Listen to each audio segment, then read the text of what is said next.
बॉलीवुड के मशहूर अभिनेता गोवर्धन असरानी के बारे में एक फ़ेक न्यूज़ इस समय फैलाई जा रही है कि वो इस दुनिया में नहीं रहे। लेकिन मैं आपको बता दूं कि ये ख़बर पूरी तरह से गलत है। ये एक फ़ेक न्यूज़ है जो कुछ सोशल मीडिया यूज़र्स ने फैलाई है।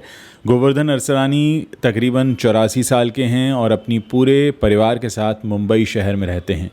गोवर्धन असरानी, जिन्हें बॉलीवुड में केवल असरानी के नाम से जाना जाता है, भारतीय सिनेमा के एक ऐसे हास्य अभिनेता और निर्देशक हैं जिन्होंने करीब 50 सालों से अपने अभिनय से दर्शकों को हंसाया है, उनका मनोरंजन किया है।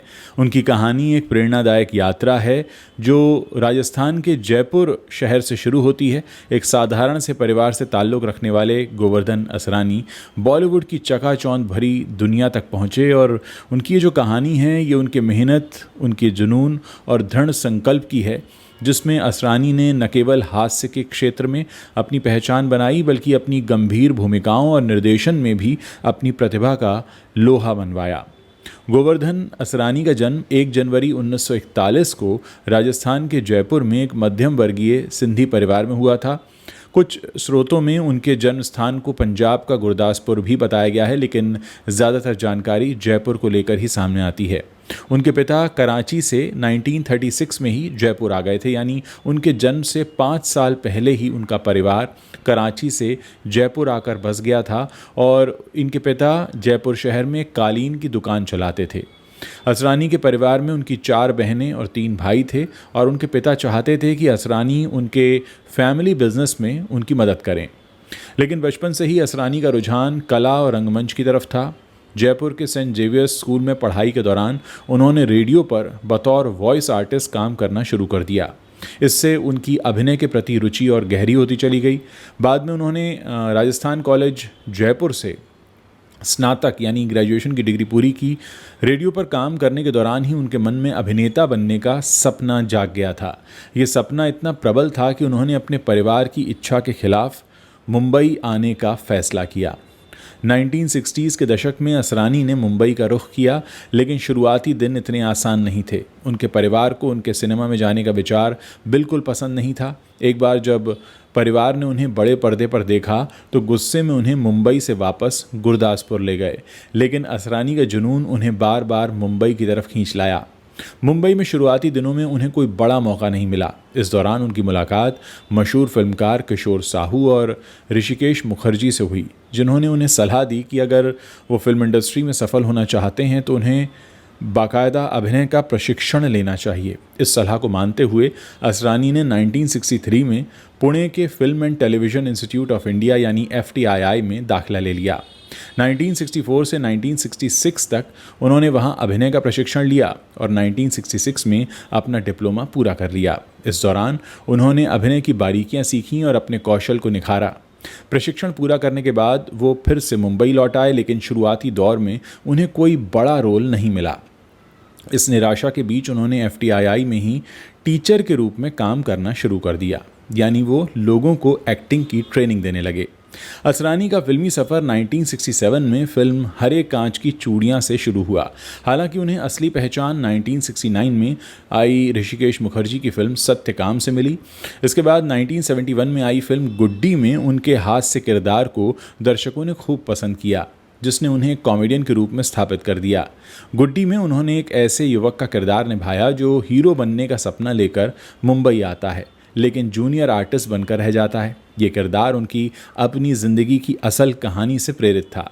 ऋषिकेश मुखर्जी और गुलजार जैसे दिग्गज निर्देशकों के साथ काम करने का मौका असरानी के लिए टर्निंग पॉइंट साबित हुआ। मुखर्जी ने उन्हें अपनी कई फिल्मों में काम दिया, जिनमें अनामिका, अभिमान, चुपके चुपके, बावर्ची और नमक हराम जैसी फिल्में शामिल हैं। 1973 में अभिमान में अमिताभ बच्चन के दोस्त की भूमिका के लिए उन्हें सर्वश्रेष्ठ सहायक अभिनेता के फिल्मफेयर पुरस्कार के लिए नामांकित किया गया। असरानी को असली शोहरत 1975 में आई रमेश सिप्पी की सुपरहिट फिल्म शोले से मिली। इस फिल्म में उनके द्वारा निभाया गया अंग्रेज़ों के ज़माने के जेलर का किरदार आज भी भारतीय सिनेमा के सबसे यादगार किरदारों में से एक है। उनका डायलॉग "हम अंग्रेज़ों के ज़माने के जेलर हैं" दर्शकों के बीच इतना लोकप्रिय हुआ कि लोग आज भी उन्हें इसी किरदार से जोड़कर देखते हैं। इस किरदार की प्रेरणा जर्मनी के तानाशाह एडोल्फ हिटलर से ली गई थी। जावेद अख्तर ने द्वितीय विश्व युद्ध पर आधारित एक किताब में हिटलर की कुछ तस्वीरें देखी थीं। जिनसे प्रेरित होकर असरानी ने अपने किरदार का हुलिया और बोलने का अंदाज तैयार किया। ये किरदार न केवल हास्यपूर्ण था बल्कि इसने असरानी की कॉमिक टाइमिंग को भी उभारा। असरानी ने अपने करियर में 350 से भी ज़्यादा हिंदी और गुजराती फिल्मों में एक्टिंग की है। हालांकि वो मुख्य रूप से हास्य भूमिकाओं के लिए जाने जाते हैं, लेकिन उन्हें गंभीर और नकारात्मक किरदार भी उन्होंने अपने करियर में निभाए हैं। फिल्म चुपके चुपके में प्रोफेसर प्रशांत, अभिमान में चंद्रू, बावर्ची में बाबू और छोटी सी बात में नागेश जैसे किरदारों में उन्होंने अपनी गंभीर अभिनय क्षमता का प्रदर्शन किया। इसके अलावा उन्होंने कोशिश और चैताली जैसी फिल्मों में नकारात्मक किरदार भी निभाए हैं। उन्होंने 25 फिल्मों में राजेश खन्ना के साथ काम किया, जिनमें नमक हराम, प्रेम नगर और पति पत्नी और वो जैसी फिल्में शामिल हैं। उनकी कॉमिक टाइमिंग और सहज अभिनय ने दर्शकों का उन्हें चहेता बना दिया। इसके अलावा उन्होंने आज की ताज़ा खबर और बालिका वधू जैसी फिल्मों में अपने हास्य अभिनय के लिए फिल्म फेयर पुरस्कार भी जीते। अभिनय के साथ साथ असरानी ने निर्देशन में भी हाथ आजमाया। 1977 में उन्होंने चला मुरारी हीरो बनने नाम से एक सेमी बायोग्राफिकल फिल्म बनाई, जो उनके अपने खुद के जीवन से प्रेरित थी। हालांकि ये फिल्म कॉमर्शियली सक्सेसफुल नहीं हुई, लेकिन असरानी ने हार नहीं मानी। उन्होंने सलाम मेम साहब 1979 में, हम नहीं सुधरेंगे 1980 में, दिल ही तो है 1993 में और उड़ान 1997 में कुछ ऐसी फिल्मों का निर्देशन किया। असरानी ने गायन में भी अपनी प्रतिभा दिखाई। 1977 में फिल्म अलाप में उन्होंने 2 गाने गाए जो खुद उन पर ही फिल्माए गए थे। 1978 में फूल खिले हैं गुलशन गुलशन में उन्होंने किशोर कुमार के साथ एक गाना गाया। इसके अलावा कोशिश और तेरी मेहरबानियाँ में भी उन्होंने गाने गाए।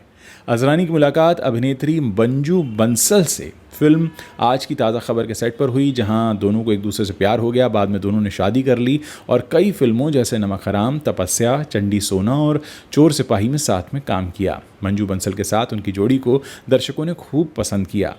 साल 2004 में असरानी ने कांग्रेस पार्टी की सदस्यता ग्रहण की और लोकसभा चुनाव में सक्रिय रूप से हिस्सा लिया। हालांकि वो राजनीति में ज़्यादा कामयाब नहीं हो पाए। इसके अलावा वो आज भी पुणे के FTII में समय समय पर छात्रों को अभिनय का प्रशिक्षण देने जाते रहते हैं। असरानी ने गुजराती सिनेमा में भी महत्वपूर्ण योगदान दिया। 1972 से 1984 तक उन्होंने कई गुजराती फिल्मों में मुख्य भूमिकाएं निभाईं और 1985 से 2012 तक इन्होंने कई सारे कैरेक्टर रोल्स भी किए।